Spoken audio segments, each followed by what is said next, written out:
তথ্য প্রযুক্তি খাতে এগিয়ে যাওয়ার জন্য যখন মুঠোফোন আর ইন্টারনেটের দাম কমিয়ে গ্রাহক বাড়ানো জরুরি, তখন নানা করের ফাঁদে বাড়ছে অতি প্রয়োজনীয় সেবার দাম।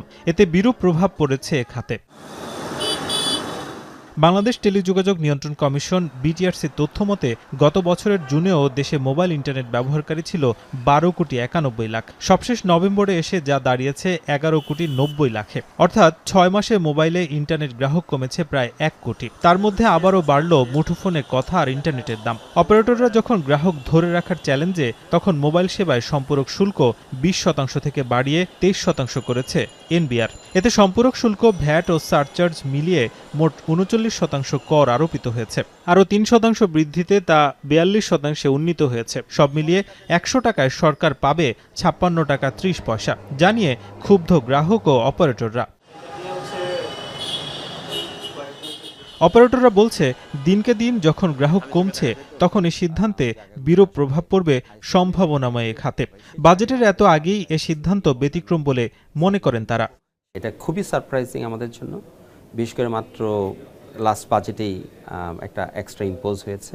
আমরা তখনও বলেছিলাম যে গ্রাহক লেভেলে ট্যাক্স বাড়লে ওভারঅল সরকারের রেভিনিউ কমে যাবে। সো এখানে হয়তো আপনি সাপ্লিমেন্টারি ডিউটি হিসেবে আপনি হয়তো টাকা বেশি পাবেন, কিন্তু আপনার অন্যান্য রেভিনিউ আসলে কমে যাবে।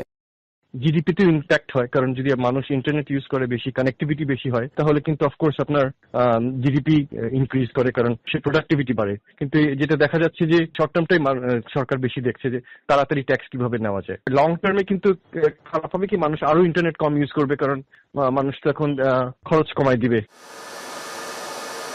শুধুই কি মোবাইল অপারেটর, প্রথমবারের মতো ব্রডব্যান্ড সেবায়ও 10% সম্পূরক শুল্ক আরোপ করেছে জাতীয় রাজস্ব বোর্ড। এতে 500 টাকার সংযোগে বাড়তি গুনতে হবে অন্তত 77 টাকা, আর 1000 টাকার সংযোগে বাড়তি দিতে হবে 155 টাকা। আর এসবের চাপ শেষ পর্যন্ত গিয়ে পড়বে গ্রাহকের ঘাড়ে। এর মধ্যে আইএসপিএবি সভাপতি ইমদাদুল হক জানিয়েছেন, সরকার সিদ্ধান্তে অটল থাকলে আগামী মাস থেকেই নতুন বিল গ্রহণ করতে বাধ্য হবেন তারা। আপনার 1000 টাকার প্যাকেজ যেটা আছে, 1000 টাকার প্যাকেজ সেটা হয়ে যাচ্ছে 1155 টাকা। তার মানে 155 টাকা সেখানে অ্যাড হচ্ছে। ব্রডব্যান্ড পেনিট্রেশন যেটা আছে, ব্রডব্যান্ড পেনিট্রেশন এখানে একটু বাধাগ্রস্ত হবে। এখানে একটু না, আমি বলবো যে ভালোভাবে বাধাগ্রস্ত হবে। যে আইটিসি কিন্তু গভর্নমেন্ট বন্ধ করে দিয়ে।